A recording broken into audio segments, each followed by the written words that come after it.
Sleeping Beauty. Read the story along with me and find out what happens. You'll know when it's time to turn the page when you hear this sound.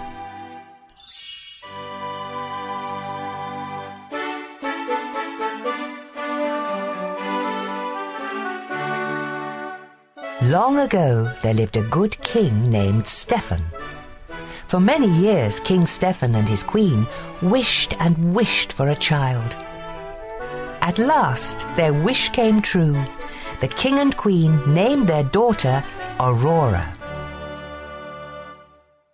A great feast was planned to celebrate the birth of the new princess. Everyone in the kingdom came to the feast.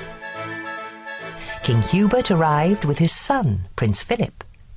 The two kings decided that one day Philip and Aurora would marry. That way our kingdoms will always be united, King Hubert told his son. 3 good fairies came to the feast. Each had a special gift for the princess. Flora waved her wand. I give you the gift of beauty. My gift shall be the gift of song, said Fauna. And my gift, began Merryweather. Suddenly, a blast of wind blew open the castle doors. A bright flame filled the room. Then the wicked fairy, Maleficent, appeared from the flame. You did not invite me to the feast, King Stephen, but I too have a gift for the princess. Maleficent pointed at the cradle. Before the sun sets on her 16th birthday, the princess will prick her finger on the spindle of a spinning wheel, and she will die. Seize that creature, shouted the king. But Maleficent disappeared in a cloud of smoke. Luckily, Merryweather still had her magical gift to give. The good fairy could not undo the evil spell, but she could soften it. Merryweather waved her wand.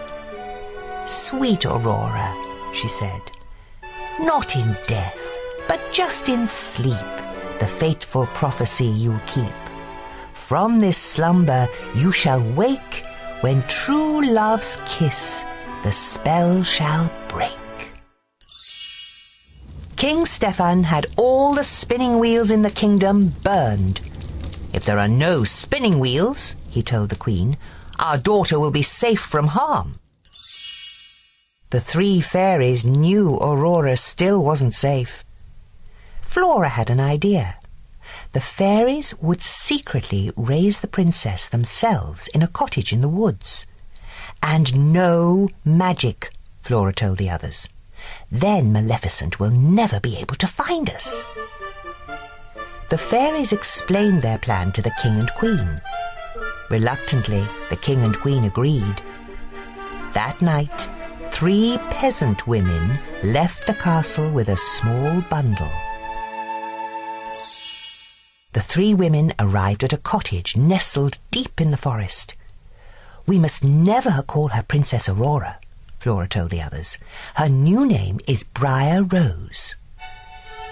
16 happy years passed. Briar Rose grew into a lovely young woman. She did not know she was a princess, and she had never heard of the evil fairy.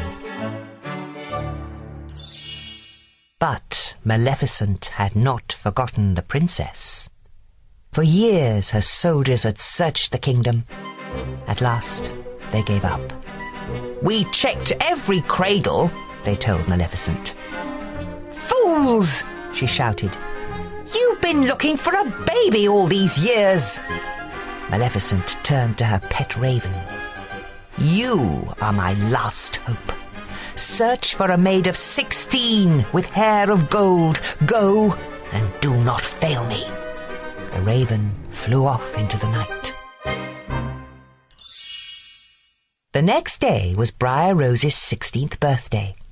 The fairies wanted to surprise her with a party, so they sent her out of the cottage. We need berries, Fauna said. Lots of berries, added Flora. Don't hurry back, called Merryweather. The fairies set to work. Flora made a dress, Fauna baked a cake. This dress looks awful, declared Merryweather. The fairies needed a little magic. Meanwhile, Briar Rose was singing to the forest animals. She told them all about a prince she had met in her dreams.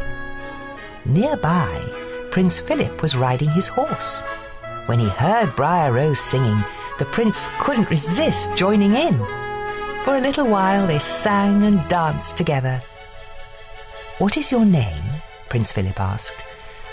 "Why, it's—" Just then, Briar Rose remembered that she was not allowed to talk to strangers. "I have to go," she said quickly. "When will I see you again?" asked the prince. He'd already fallen in love with Briar Rose. "Tonight. I live in the cottage in the glen," she called as she hurried away. Back at the cottage, Fauna had fetched their magic wands. She waved her wand. Now the cake was perfect. Flora changed the dress she had made into a beautiful pink gown. "It should be blue," said Merryweather. She made the dress blue. "Pink!" shouted Flora. The fairies kept changing the dress from pink to blue, and blue to pink. Pink and blue magic dust flew everywhere. Maleficent's raven saw the magic dust flying out of the chimney. He had found the princess. Back he went to tell Maleficent. Just then, Briar Rose returned to the cottage. "Surprise!" the fairies shouted. "Oh, this is the happiest day of my life," cried Briar Rose. "I met the most wonderful young man. He's coming here tonight."